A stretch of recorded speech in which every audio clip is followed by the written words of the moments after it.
Rasa keadilan kita itu tersentuh, terkoyak-koyak, terinjak-injak dengan kasus ini. Terinjak-injak, terkoyak-koyak karena? Ya karena kita punya akal sehat. Akal sehat kita bisa melihat kasus posisinya seperti apa, aktor utamanya seperti apa, dan siapa yang diperdayakan. Oke. Siapa yang disalahgunakan, siapa yang didikte. Dia sempat ngomong, dia bilang ya udah deh Mbak, aku mulai menata hidup ke depan. Dia bilang kalau misalnya memang aku sudah tidak bisa lagi di Brimob setelah selesai ini, apakah nanti aku kuliah hukum gitu kan? Jadi dia tek-tek-teknya tuh udah mulai ada tuh, gitu. Nah itu memang salah satu karakteristik yang kuat dari Icat ya, bahwa ada masalah dihadapin, kemudian habis itu ke depannya mau seperti apa, itu dia pemetaannya luar biasa sekali. Dia yang banyak encourage saya malah. Iya, dia malah ngasih semangat ke saya kan. Dia ngasih semangat buat tim lawyer. Dia bilang, Bang, gak usah khawatir, tetap optimis bahwa pasti ada keadilan. Jadi Eliezer itu betul-betul membuka, bahasanya hakim bahkan jaksa juga mengatakan kotak Pandora. Tanpa keberadaan Eliezer kita nggak pernah tahu ada kasus yang begitu kompleks, menyeret begitu banyak terdakwa ya, dan juga mengejutkan bahwa institusi kepolisian yang kita hormati itu di dalamnya semacam itu struktur organisasinya, ada relasi kuasa yang sangat merusak gitu. Apa yang menarik? Yang menarik adalah turunnya guru-guru besar yang selama ini berada di kampus-kampus ternama, kemudian turun secara bersama-sama untuk menyampaikan semacam petisi kepada pengadilan. Mereka menuntut agar hukuman terhadap Barada Richard Eliezer diperingan. Turunnya sejumlah guru besar tentunya memancing orang ingin tahu ada apa sebetulnya yang terjadi. Mengapa mereka sampai harus turun gunung, datang ke pengadilan dan menyerahkan surat kepada Majelis Hakim Pengadilan Negeri Jakarta Selatan.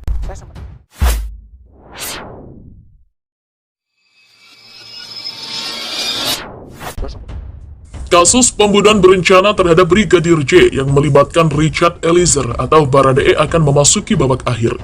Baradae dijadwalkan akan menjalani sidang vonis pekan depan 15 Februari 2023. Menjelang sidang vonis, psikolog klinis Liza Marily Japri mengungkap bahwa Baradae sudah mengantongi strategi cerdas.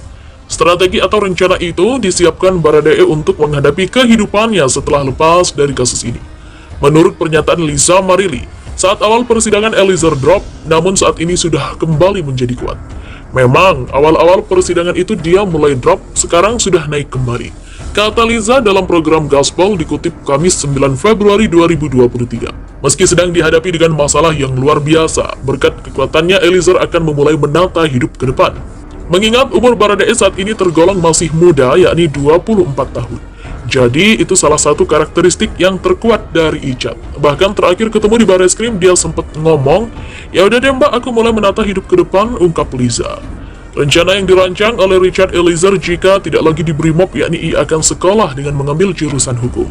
Kalau memang aku tidak bisa lagi di Brimob, setelah selesai ini apakah nanti aku kuliah hukum? Jadi tek-teknya tuh sudah ada, tutur Liza. Menurut Liza Marily Japri, kekuatan Baradae sangat luar biasa karena mempunyai support sistem yang luar biasa pula. Kalau ada masalah dihadapi, kedepannya mau apa itu pemetaannya luar biasa sekali lanjutnya. Mungkin karena dia punya support sistem yang luar biasa, dia juga secara agama kuat, jadi dia selalu meyakini apapun yang terjadi ini ya cerita Tuhan selalu sempurna, ucap psikolog klinis itu. Berikutnya dia meyakini bahwa jalan tidak akan tertutup, ungkas Liza. Terdakwa Richard Eliezer atau Baradae dituntut oleh jaksa penuntut umum dengan pidana 12 tahun penjara. Dalam hal ini Baradae dinilai jaksa terbukti terlibat kasus pembunuhan berencana Brigadir J. Usai dituntut 12 tahun penjara oleh jaksa, diungkapkan oleh LPSK bahwa Richard Eliezer merasa tertekan dan susah tidur. Namun, baru-baru ini 122 akademisi dari Aliansi Akademisi Indonesia mendukung Eliezer untuk mendapat keadilan hakim dalam menjatuhkan vonis. Meski sedang berada di balik jeruji penjara, hal tersebut terdengar sampai ke telinga Baradae. Lantas, bagaimana kondisi psikolog Richard setelah mengetahui akan ada dukungan dari aliansi akademisi? Diungkapkan kuasa hukumnya, Roni Talapesi, kondisi psikologis pria yang biasa disapa Icat itu saat ini masih stabil dan sedang mendekatkan diri kepada Tuhan. Dilansir ayatjakarta.com dari YouTube Kompas TV pada Rabu 8 Februari. Selain itu, menurut Roni, Icat bersama keluarganya saling menguatkan. Sekarang lebih mendekatkan diri kepada Tuhan, berdoa, kemudian kumpul bersama keluarga saling menguatkan, kata Roni. Kami dari tim penasihat hukum selalu monitor bahwa Richard Eliezer ini tetap stabil, tuturnya. Kemudian Eliezer berulang kali menyampaikan terima kasih yang tulus kepada 122 aliansi. Kemudian Eliezer berulang kali menyampaikan terima kasih yang tulus kepada 122 akademisi. Dia berulang-ulang menyampaikan terima kasih kepada dukungan dari para akademisi, bahwa ini hal positif untuk dia, ucap Roni Talapesi. Dengan adanya dukungan dari para akademisi, Richard Eliezer merasa tidak menyangka. Dia tidak menyangka sebagai orang kecil tetap perhatian dari para akademisi. Para guru besar ini sangat luar biasa, tandas Roni Talapesi. Diketahui Baradae dituntut oleh JPU dengan tuntutan 12 tahun penjara atas kasus pembunuhan berencana Brigadir J.